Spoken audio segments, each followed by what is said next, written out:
Musim kemarau yang melanda hampir seluruh wilayah di Indonesia beberapa waktu belakangan berdampak ke sejumlah sektor.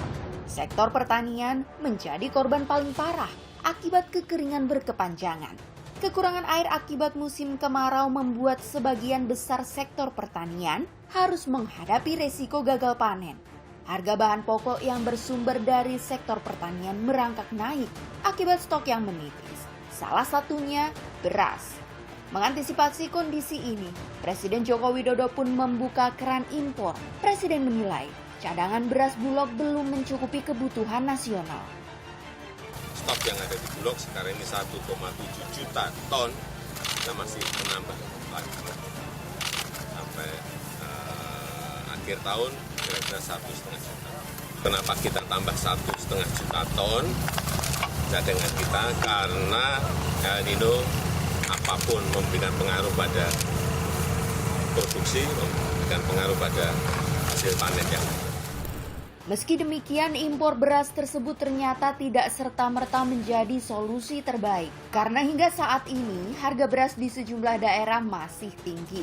Per karung bisa menyentuh harga Rp700.000, seperti yang terjadi di Pasar Sentral Gorontalo. Sekarang per karung sudah 700, kalau pengambilan dia 675, 675. Kalau harga jual dia sampai 730. Ya. Kalau eceran yang sekarang 13.000 dengan 12 per liter. Tidak dijual kilo? Kilo ada 15 dengan 14 kilo. Selain Gorontalo, di Malang, Jawa Timur, harga beras juga masih tinggi hingga membuat daya beli menurun. Nomor satu, kita pastikan ketersediaan. Kalau kita bicara harga itu biasanya supply and demand. Pada saat supply GKP seperti hari ini, hampir nggak ada gabah kering panen di bawah 7.000, susah gitu ya. Harga GKP hari ini di atas 7.000. Kemarin kita dapati udah 7.800. Itu daerah dekat sini ya, Brebes ya. Kemudian saya jalan darat kemarin keliling sampai ke Sukoharjo, kemudian daerah dekat-dekat Kartosuro ya. Itu saya pastikan bahwa memang harga GKP itu tinggi gitu. Tak hanya harga pangan beras, ancaman kekeringan pun berdampak jelas pada harga sayur-sayuran yang ikut meroket. Hal ini dikeluhkan para pedagang karena stok sayuran dari petani yang sudah berkurang, seperti yang terjadi di Pasar Jawa Barat. Misalkan dari Pangalengan nih, kayak wortel, bagus kan kalau dari Pangalengan sekarang udah jarang. Ngambilnya dari Sukabumi, Cianjur, kayak gitu. Jadi biasa dari pelosok yang tertentu sekarang kosong, karena ya mungkin kemaraunya terlalu kenceng. Dampak kenaikan harga sayur sangat dikeluhkan oleh konsumen ibu rumah tangga. Para ibu rumah tangga mengaku harus rela menekan anggaran belanja kebutuhan rumah tangga. Ya kerasa banget sih ini harga-harga pada naik ya. Jadi ya kita harus ini aja. Jadi akhirnya tuh harus akhirnya kalau sekarang kan ada ada kayak tanam di rumah gitu. Jadi kita kalau saya sih sambil ini juga dibantu juga dengan nanam di rumah. Tak hanya pedagang yang terdampak dari kemarau panjang di wilayah Indonesia, para petani yang mungkin layak disebut sebagai produsen juga ikut merasakannya. Seperti nasib yang dialami para petani cabai karena gagal panen.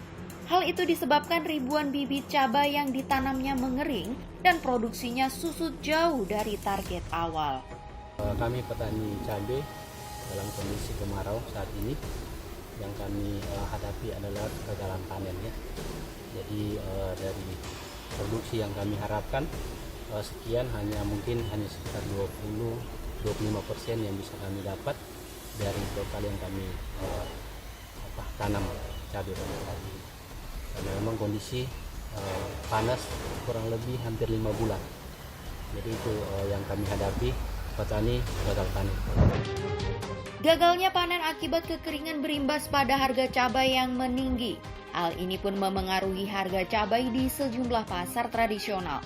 Seperti di Pasar Tradisional Badak, Pandeglang, Banten, harga cabai naik signifikan hingga 5 kali lipat dari biasanya. Dari harga Rp20.000, kini cabai dijual dengan harga Rp100.000 per kilogramnya. Begitu juga dengan harga cabai keriting dari Rp30.000 kini dijual jadi Rp80.000 per kilogram. Kenaikan harga cabai juga terjadi di pasar tradisional Genteng, Surabaya. Cabai rawit yang biasanya dijual Rp50.000 kini menjadi Rp70.000 per kilogram. Hal serupa pun terjadi di pasar tradisional Wameo, Kota Bau-Bau, Sulawesi Tenggara. Harga cabai naik dari Rp60.000 menjadi sekitar Rp300.000 per kilogram.